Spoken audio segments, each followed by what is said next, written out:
Hello, मैं रूप सिंह मैत्री, पूर्व कृषि वैज्ञानिक एससीआर। आज हम डिस्कस करेंगे हरियाणा एडीओ 2022 में जो क्वेश्चन आए थे, क्वेश्चन पेपर का एनालिसिस। आंसर जानेंगे, एक्सप्लेनेशन जानेंगे प्रूफ के साथ में। किस तरह से क्वेश्चन आए थे ये भी हम समझेंगे। तो आइए बिना देरी किए हुए मैं स्टार्ट करता हूँ डिस्कशन को कि हरियाणा एडीओ 2022 का पेपर कैसे आया था। यहाँ मैं ओरिजिनल पेपर पे ही बात करूँगा। और जैसे आप देखते हैं कि हमारे जो कंटेंट थे वहाँ से किस तरह के क्वेश्चन आया था या बाहरी जगह से कैसे क्वेश्चन आया था वो भी मैं आपको बता के चलूँगा। सबसे पहले मैं बताऊँगा, पहला क्वेश्चन जिसके ऊपर डिस्कस करने वाला हूँ वो है khaira disease of rice is due to. Khaira disease पूछा था, राइस में आता है खैरा डिजीज, ये किसकी वजह से। ऑप्शन में था सल्फर डिफिशियंसी, जिंक डिफिशियंसी, उसके बाद है आयरन डिफिशियंसी और है मैग्नीज डिफिशियंसी। इसका आंसर है बी, जिंक डिफिशियंसी। यहाँ आप इस किताब जो सामने में है इसके पेज नंबर 76 में क्लियरली मेंशन है कि zinc deficiency in the plant है वो खैरा डिजीज करता है राइस में। तो आप जो हमारा श्योर शॉर्ट एग्रीकल्चर किताब पब्लिश हुआ था हरियाणा एडीओ के लिए, उसमें से सीधे सीधे तौर पे इसको आंसर कर सकते हैं और किसी भी किताब से कर सकते हैं। बेसिक क्वेश्चन है ये, कठिन क्वेश्चन नहीं है।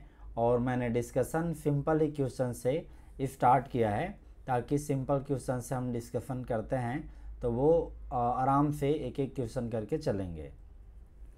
फिर इसके बाद अगला क्वेश्चन बताऊंगा मैं, साइकोसिल इज ए। साइकोसिल क्या है, जिसे ट्रिपल सी कहते हैं, CCC। तो साइकोसिल ग्रोथ इनहिबिटर है, ग्रोथ रेगुलेटर है, ग्रोथ प्रमोटर है, नन ऑफ द एबव। मैं इसे नन ऑफ द एबव कहता हूँ क्योंकि यदि आप देखते हैं कि यहाँ पे जो एंटी ट्रांसपेरेंट हैं वो 4 तरह के होते हैं। स्टोमेटा क्लोजिंग टाइप के, स्टोमेटा फिल्मिंग टाइप के, यहाँ आपको बताना चाहूँगा स्टोमेटा क्लोजिंग टाइप के, फिल्म फार्मिंग टाइप के, रिफ्लेक्टेंट टाइप के और ग्रोथ रिटार्डेंट टाइप के। इस तरह से 4 तरह के होते हैं। तो आप समझोगे जनरली ग्रोथ रेगुलेटर है नहीं, प्रमोटर है नहीं, और आप समझोगे ये इनहिबिटर हो सकता है क्योंकि रिटार्डेंट है वो इसी तरह का होता है। रिटार्डेंट के टाइप होता है साइकोसिल CCC। आप इस किताब के पेज नंबर 95 में जाके देखोगे तो ये दिखाई देगा। लेकिन इसका जो बारीकी से जानते हैं वो ये जानते हैं कि ग्रोथ रिटार्डेंट अलग चीज़ है, ग्रोथ रिटार्डेंट अलग चीज़ है, और यहाँ पे आप देखते हो कि ग्रोथ इनहिबिटर का अलग केस है। ग्रोथ इनहिबिटर है, ग्रोथ इनहिबिटर वो अलग है। जैसे यहाँ पे आप ग्रोथ रिटार्डेंट में CCC को पाते हो, ये आंसर है, लेकिन इनहिबिटर में अलग है, ABO अगर आते हैं तो यहाँ पे बारीकी से देखोगे तो none of the above answer होगा क्योंकि साइकोसिल ए का ग्रोथ प्रमोटर है, ग्रोथ इनहिबिटर नहीं। ग्रोथ इनहिबिटर केवल ग्रोथ को सप्रेस करता है, जो इनहिबिटर है वो ट्रांसप्रेशन को चेक करता है, ट्रांसप्रेशन को रोकता है। तो ये दोनों बातों में फ़र्क है। जब ग्रोथ साइकोसिल एक एंटी ट्रांसपेरेंट केमिकल है, वो ग्रोथ को इनहिबिट नहीं करता। तो जनरली आप ग्रोथ रिटार्डेंट में आप देखते हो तो CCC, लेकिन इनहिबिटर वो अलग होते हैं, इसलिए डायरेक्टली नहीं कह सकते इनहिबिटर है करके। तो इसलिए आंसर इसका नन ऑफ द अबव होना चाहिए। आइए अगला क्वेश्चन देखते हैं। Lysimeter is used for measurement of. Lysimeter एक डिवाइस है, बड़ा सा ज़मीन में गाड़ा जाता है। इससे ना वाटर रिक्वायरमेंट कैलकुलेट करते हैं, और वाटर रिक्वायरमेंट को कैलकुलेट करने के लिए इवेपो ट्रांसपिरेशन कैलकुलेट करना पड़ता है फील्ड कंडीशन में। तो फील्ड कंडीशन में एक्चुअल इवेपो ट्रांसपिरेशन को कैलकुलेट करते हैं लाइसीमीटर से। ये पेज नंबर 100 में इस किताब में आराम से मिलेगा। ICR की कहें तो ICR का रेफरेंस ये लाइन कहता है कि lysimeter is a measuring device which can be use for the actual evaporation. तो इसका ऑप्शन क्या था, इवेपो ट्रांसपिरेशन, यही आंसर होगा। इवापोरेशन और ट्रांसपिरेशन और वाटर फ्लो, तो आंसर इसका ये इवेपो ट्रांसपिरेशन होना चाहिए। आगे मैं बताऊंगा एक और क्वेश्चन टेंसियोमीटर पे है। क्वेश्चन है soil moisture tension is directly measured by it. यहाँ केवल सोइल मॉइस्चर नहीं कर रहा है, सोइल मॉइस्चर टेंशन की बात हो रहा है। तो सोइल मॉइस्चर और सोइल मॉइस्चर टेंशन अलग होते हैं।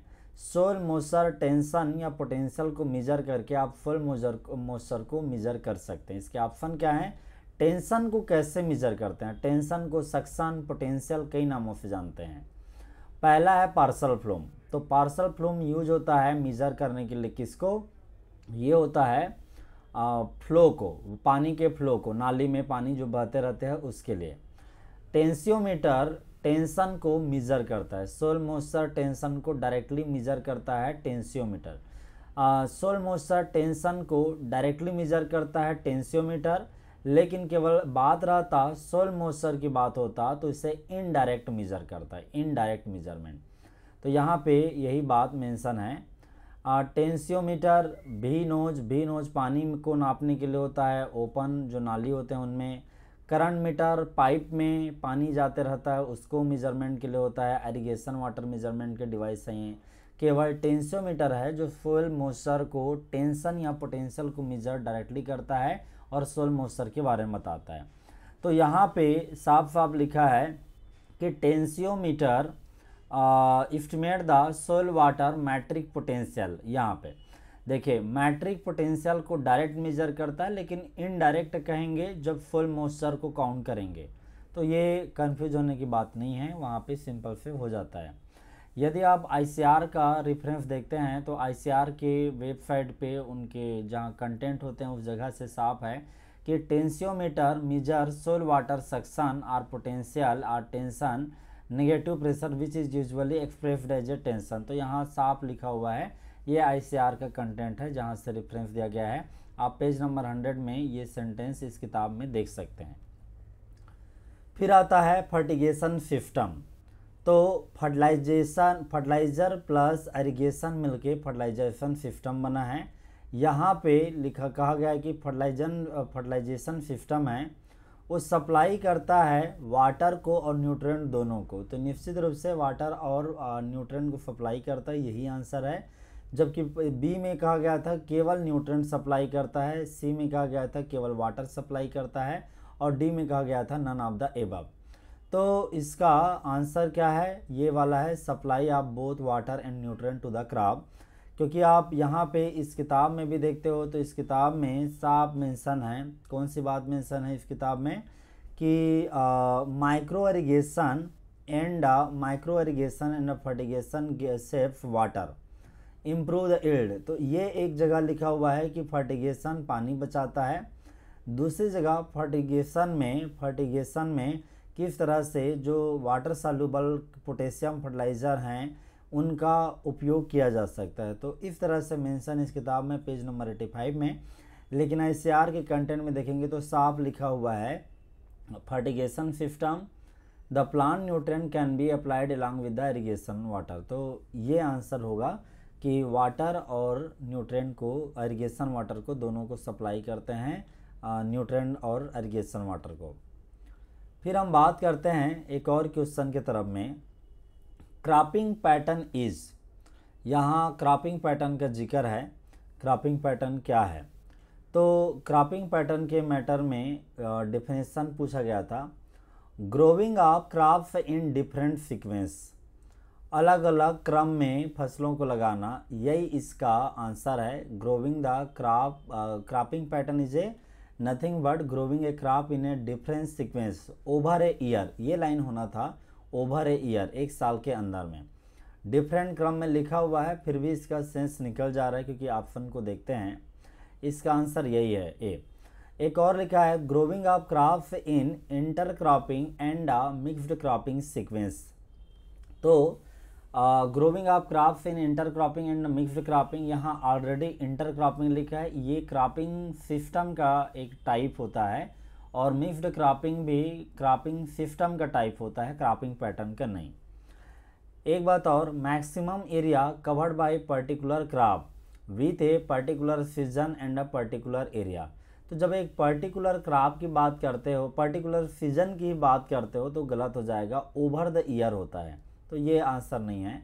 Minimum area covered by particular crop with a particular season in a particular area, तो यहाँ यदि आप इस किताब में देखते हो तो इस किताब में ये साफ लिखा हुआ है कि cropping pattern is a sequence of crop over year in a land. तो इस तरह से पेज नंबर 5 में जाके ये चीज़ें आप देख सकते हो, ये दिखाई देगा। अगला सवाल की तरफ मैं आगे बढ़ता हूँ। Inulin is a polymer of, inulin क्या है? तो पहला आंसर था पेंटोज है, उसके बाद गैलेक्टोज है और ग्लूकोज है और फ्रक्टोज है। तो ये बायोमॉलिक्यूल के चैप्टर में पढ़ाया गया था और ये कवर किया गया था। इन्यूलिन फ्रक्टोज का पॉलीमर होता है, तो फ्रक्टोज का पॉलीमर पेज नंबर 195 में देख सकते हैं। डायरेक्टली नहीं लिखा है, इनडायरेक्टली लिखा हुआ है, लेकिन फ्रक्टोज के पॉलीमर होते हैं। इसका आंसर क्या हो जाएगा? ये फ्रक्टोज, साफ साफ लिखा है कि inulin is a polymer of A fructose. अगला क्वेश्चन है, tensiometer is suitable for which type of the soil, किस तरह की मिट्टी के लिए टेंसियोमीटर सुटेबल होता है? ऑप्शन है loamy soil, laterite soil, clay soil और आंसर है सैंडी सोयल। तो यही सैंडी सोयल ऑप्शन है। यदि इस किताब के पेज नंबर 100 में आप जाते हैं तो आपको साफ एक लाइन दिखाई देगा, ये स्क्रीनशॉट यहाँ पर रखा गया है कि tensiometer or ideal for sandy soil is -0.80 bar. तो यहाँ इस तरह से लिखा हुआ है कि किसके लिए आइडियल होता है। आई होप इस तरह से कर पाए होंगे।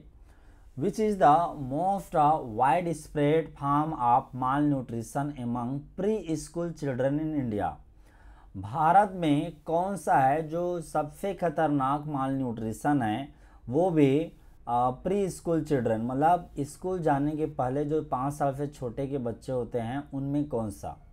तो अब इस किताब में पेज नंबर है 251। इस 251 में साफ देख सकते हैं कि लिखा हुआ है लाइन, प्रोटीन एनर्जी माल न्यूट्रिशन है वो प्री स्कूल चिल्ड्रन में बहुत ज़्यादा प्रभावित करता है, जो 6 साल के बच्चे नीचे के बच्चे होते हैं उनमें।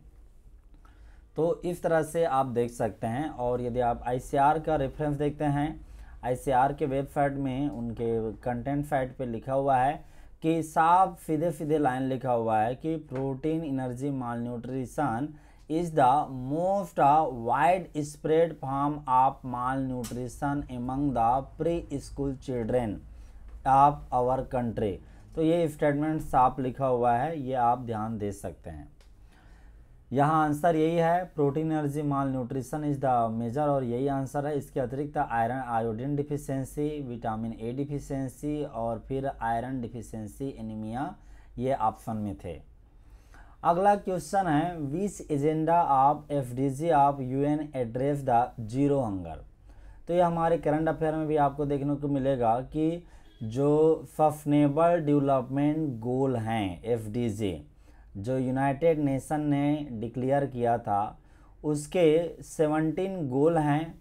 2015 में यह सामने आया था FDG, और टोटल 17 गोल रखे गए थे। 17 में से 17 में से गोल नंबर 2 है वो जीरो हंगर की बात करता है। सस्टेनेबल डेवलपमेंट गोल के साइट पे भी जाओगे तो गोल नंबर 2 जीरो हंगर की बात करता है। तो इसका आंसर 7, 17, 11, 2, तो आंसर होगा 2 कि FDG का जो गोल 2 है वो बात करता है जीरो हंगर का। इसके बाद है the destructive insect and pest act 1914 is related to. Destructive insect pest act किससे जुड़ा हुआ है? तो इस किताब के पेज नंबर 251 में आप जाके देखोगे तो साफ ये स्क्रीनशॉट मैं आपके सामने रख रहा हूँ। Plant quarantine regulatory measures are operative through the destructive insect and pest act 1914 in India. साफ लिखा हुआ है, किसके लिए है? प्लांट क्वारंटाइन के लिए। आंसर देखोगे प्लांट क्वारंटाइन, तो यही आंसर है। बी में था फॉरेस्ट प्रोटेक्शन, बायोडाइवर्सिटी और इन्वायरमेंटल प्रोटेक्शन, तो ये इसका आंसर है। फिर आपको बात करूँगा, ये हमारे करंट अफेयर से आया था। United nation assembly declared which year is the international year of the fruit and vegetable. तो ये स्क्रीनशॉट यहाँ पे है।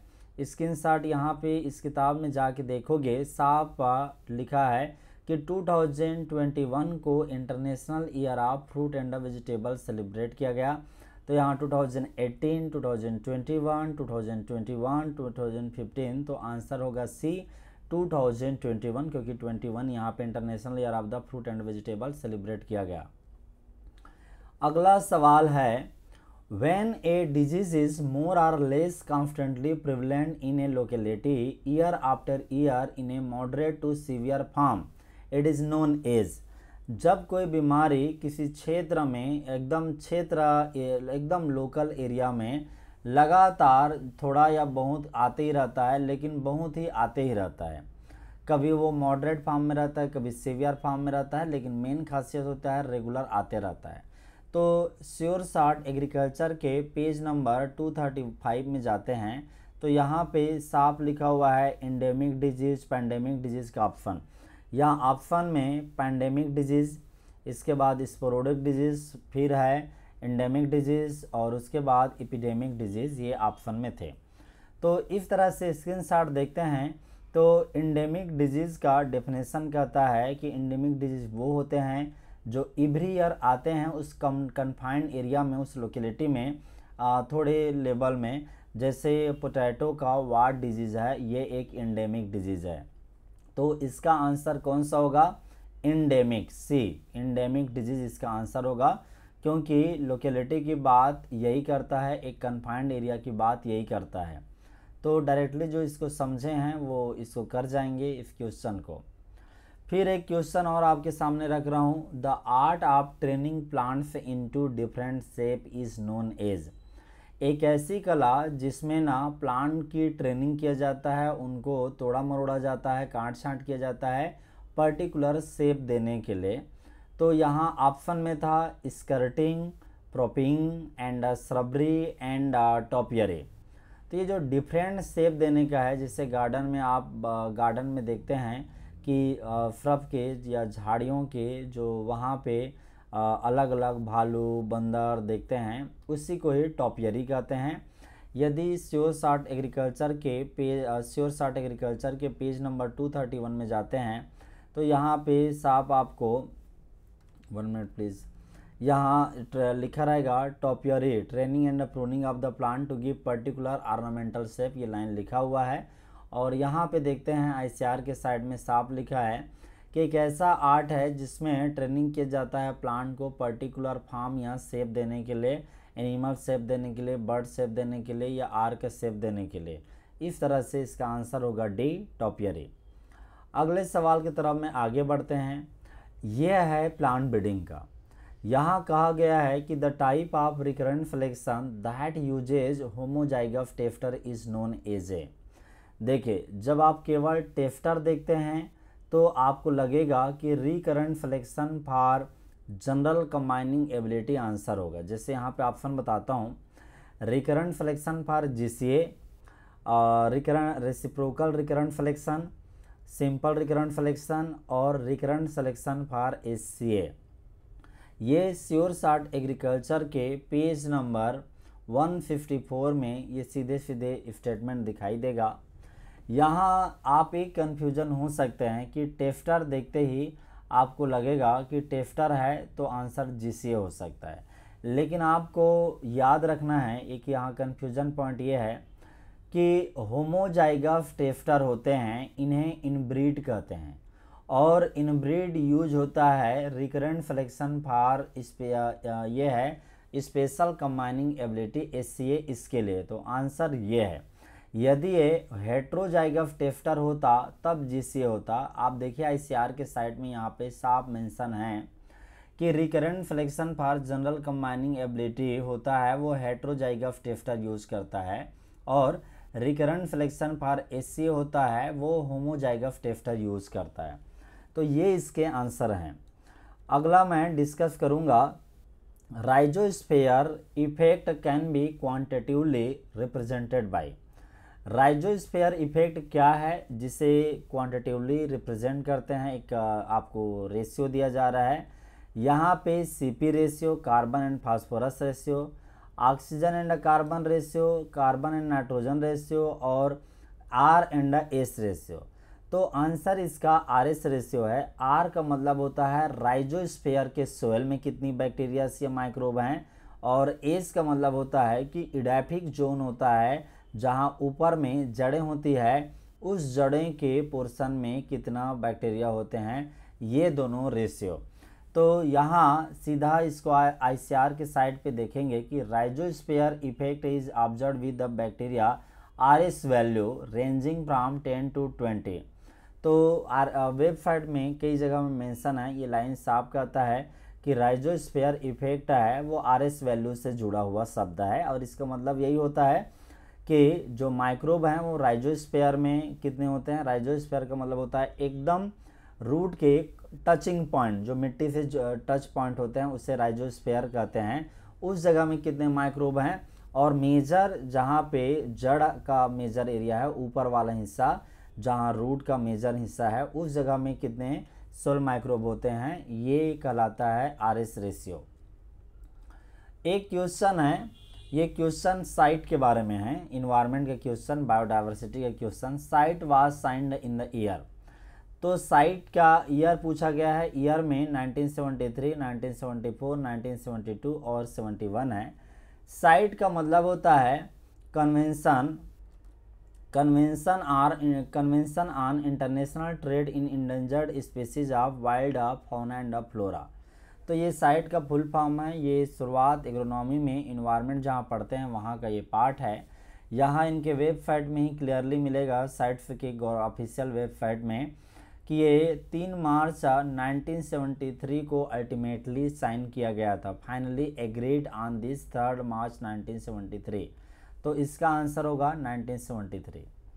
अगला सवाल है प्लांट ब्रीडिंग को लेकर के। The product of pedigree selection is.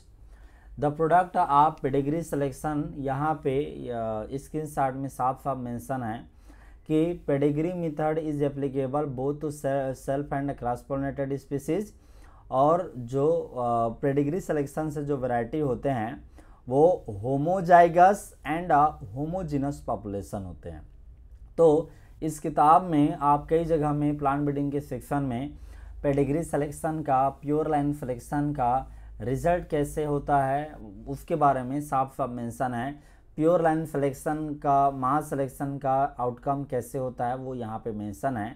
जैसे यहाँ ऑप्शन में था heterozygous homogeneous, heterozygous heterogeneous, homozygous homogeneous और होमोजाइगस एंड हेट्रोजीनस। तो यहाँ पे आंसर क्या है, होमोजाइगस एंड होमोजीनस। तो आंसर ये होगा सी, होमोजाइगस एंड होमोजीनस इसका आंसर होगा।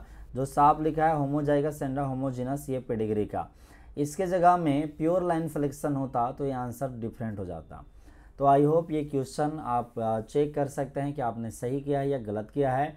तो मैं इसी तरह से डिस्कशन को कंटिन्यू करूंगा। आज कोशिश किया है कि 20 तक के क्वेश्चन आपके सामने रखूं लगातार, और अगले हम पार्ट में डिस्कस करेंगे आगे के क्वेश्चन को।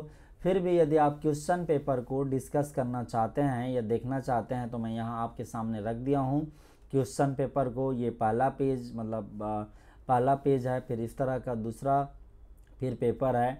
तो सारे जो क्वेश्चन पेपर हैं, इन क्वेश्चन पेपर को आप देख सकते हैं कि मेरा, यदि मैं कहूँ कि इसके ऊपर में मेरा क्या ओपिनियन है क्वेश्चन के बारे में, तो मैं ये कहता हूँ कि क्वेश्चन थ्योरेटिकल है, और ये ऐसा लग रहा है कि जैसे एमएससी के जो एक्सपर्ट होते हैं, एमएससी पीएचडी के, ग्रेजुएट लेवल का नहीं है, ये थोड़े से डीपर लेवल के क्वेश्चन हैं। जैसे जनरल एग्रीकल्चर में, हिमाचल एडीओ में या फिर और कई जगह के एडीओ था, उनमें सुपरफिशियल क्वेश्चन पूछा गया था, क्योंकि जनरल एग्रीकल्चर वास्ट सिलेबस होने पे डिटेल नहीं पूछा जाता, डीप नहीं पूछा जाता। लेकिन स्टेट पीसीएस का है, उन्होंने जो एक्सपर्ट बुलाया था, ऐसा लग रहा है देख करके कि सब्जेक्ट के मास्टर या पीएचडी लेवल के, जैसे गैमेटोफाइटिक सेल्फ एंड कंपैटिबिलिटी का क्वेश्चन को डिटेल पूछा गया था, उस तरह से बहुत सारे क्वेश्चन को डिटेल पूछा गया था। इससे लगता है कि क्वेश्चन को किसी ना सब्जेक्ट मैटर एक्सपर्ट ने बनाए हैं और एक ने नहीं, अलग अलग सब्जेक्ट के एक्सपर्ट ने बनाए हैं जो गहराई से विषय को जानते हैं, सुपरफिशियली नहीं कर सकते। और दूसरी बात यह है 100 क्वेश्चन है और कायदे से यदि पीसीएफ ने लिया है तो इस तरह से लेवल भी मेंटेन रहना चाहिए। इसमें कोई बहुत ज़्यादा स्कोर नहीं करेगा, जो बेहतर इस स्कोर भी करेंगे ना, ज़्यादातर स्टूडेंट 70 से 85 के बीच में ही अटेम्प्ट कर पाएंगे, बहुत ज़्यादा से। क्योंकि मैं इतने लंबे टाइम से पढ़ाते हुए आ रहा हूँ, आईएएस एग्रीकल्चर ऑप्शनल पढ़ाता हूँ और आईएएस एग्रीकल्चर का ऑप्शनल का ही सिलेबस रखा गया था इस बार हरियाणा एडीओ के इस पीसीएस एग्ज़ाम में या एडीओ एग्ज़ाम में सिलेबस को रखा गया था। तो इतना डिटेल सिलेबस रखा गया था और काफ़ी क्वेश्चन आपको ऐसे लगेंगे जो थोड़ा हट के हैं, जो सिलेबस को मैच नहीं कर रहे हैं टाइप के लगेंगे, लेकिन कहीं ना कहीं इतना वास्ट सिलेबस था तो वो वहीं से आया हुआ था। मेरे हिसाब से क्वेश्चन सबके लिए एक ही जैसे आए थे, तो क्वेश्चन जो है मतलब सबके लिए कठिन और सबके लिए आसान होते हैं ऐसे में, और ये कठिन पेपर आया था तो सबके लिए कठिन है। 60 से लेकर के अब 80 तक के रेंज में मैक्सिमम स्टूडेंट जो अच्छे अटेम्प्ट किए होंगे उतने में ही गए होंगे, और 80 से तो मेरे लगता है कि बहुत कम विद्यार्थी होंगे जो 80 से ज़्यादा क्वेश्चन अटेम्प्ट कर पाए होंगे, क्योंकि मेरा लगभग 10 इयर्स का टीचिंग एक्सपीरियंस जो है वो भी इतने एग्रीकल्चर के सारे सब्जेक्टों को पढ़ाने का उसके आधार पर मैं कह रहा हूँ कि क्वेश्चन एक सिंपल लेवल में नहीं था, काफ़ी ज़्यादा स्टैंडर्ड था, सब्जेक्टिव टाइप का था। पीसीएस में जैसे जनरल नॉलेज टाइप के आते हैं उस टाइप का भी क्वेश्चन नहीं था। तो 60 से 80 तक का रेंज लोगों के लिए कॉमन बात रहेगा। बाकी और भी हम डिस्कशन करेंगे जहाँ पे थोड़े टफ क्वेश्चन भी फेस करेंगे, क्योंकि अभी शुरुआत में हमने डिस्कस किया था थोड़े इजी टाइप के क्वेश्चन को, ताकि कंफर्ट रहे जो इजी बन जा रहे थे उनको। तो आई होप ये वीडियो आपको यूज़फुल लगा होगा और यहाँ से काम की चीज़ निकले होंगे। Thank you. वीडियो को अपने दोस्तों तक शेयर कीजिए और यदि वो भी एग्ज़ाम दिए हैं तो अपना चेक कर पाएंगे इन क्वेश्चन को, उन्होंने क्या किया था क्या नहीं किया था, उनके कैसे बनेंगे। और आप सेकंड पार्ट के लिए जुड़िए इससे, जिससे कि हम सेकंड पार्ट डिस्कस करें। तो आप सब्सक्राइब करके रख लीजिए, जुड़ के रहिए, जिससे कि आपको नोटिफिकेशन टाइम पे मिलेगा। Thank you very much.